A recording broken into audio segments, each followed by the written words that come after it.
Είμαστε οι Μπαμπού. Με λένε Χριστίνα. Με λένε Νικόλας Φου. Με λένε Αντωνία. Με λένε Νικόλας Ξού. Με λένε Δανάη. Όλοι οι άνθρωποι αξίζουν ίσες ευκαιρίες. Η τεχνολογία μπορεί να βοηθά Και να κάνει τη ζωή πιο εύκολη. Συμπερίληψη σημαίνει να σκεφτόμαστε τον άλλο. Όταν συνεργαζόμαστε μπορούμε να αλλάξουμε τον κόσμο.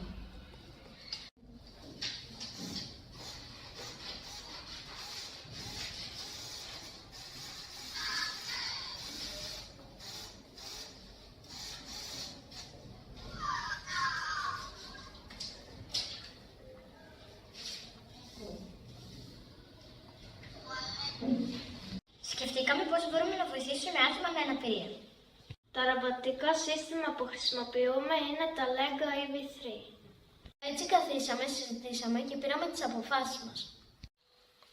Αποφασίσαμε να βοηθήσουμε τα άτομα με προβλήματα όρασης. Επομένως, κατασκευάσαμε και προγραμματίσαμε ένα ρομποτικό μπαστούνι.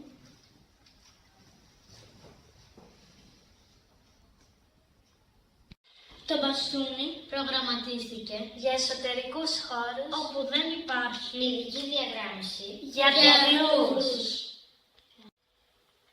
Για να λειτουργήσει το μπαστούνι αυτό πρέπει να υπάρχουν κάποιες προϋποθέσεις. Τραβώντας μαύρες διαγραμμίσεις στο πάτωμα, Οι οποίες λειτουργούν ως οδηγός για τον τυφλό. Και με βοήθεια του αισθητήρα χρώματος, ο χρήστης κινείται στο κτίριο με ασφάλεια. Εμείς αναλάβαμε να φτιάξουμε το μπαστούνι με καλάμια και τοποθετήσαμε τα εξαρτήματα του ρομπότ. Εμείς φτιάξαμε τη μακέτα που περπατάει ο τυφλός. και όλοι μαζί το προγραμματίσαμε. Τώρα θα σας εξηγήσουμε πώς λειτουργεί το ρομποτικό μπαστούνι.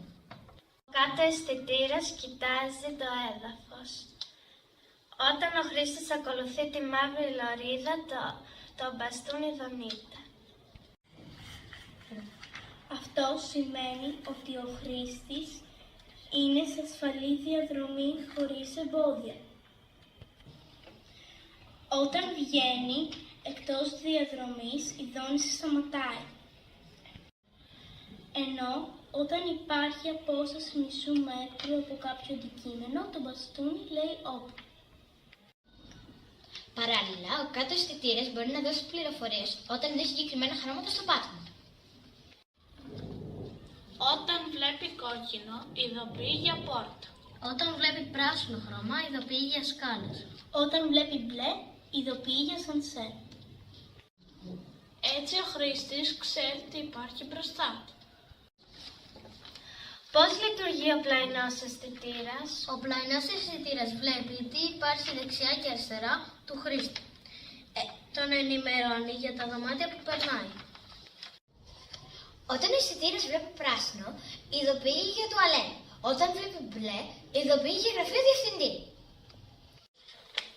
Όταν βλέπει κόκκινο, ειδοποιεί για κηλικείο. Και όταν βλέπει κίτρινο, ειδοποιεί για τάξη.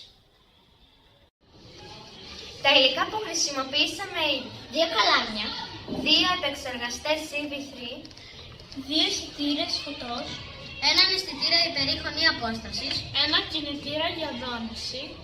και μία μπίλια για την ομαλή κίνηση του μπαστούνιου. Αναβαθμίσαμε το project με AI κάμερα. Η κάμερα αναγνωρίζει τις πόρτες του κτηρίου με βάση τα χρώματα. έτσι ο χρήστης δεν χρειάζεται να κάνει καμία κίνηση για την αναγνώριση των αιθουσών.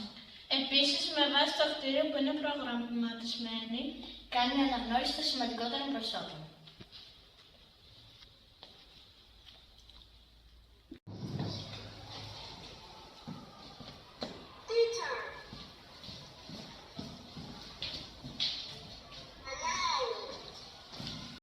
για μεγαλύτερη αξιοπιστία, αντικαταστήσαμε τα χρώματα στις πόρτες με τάξη.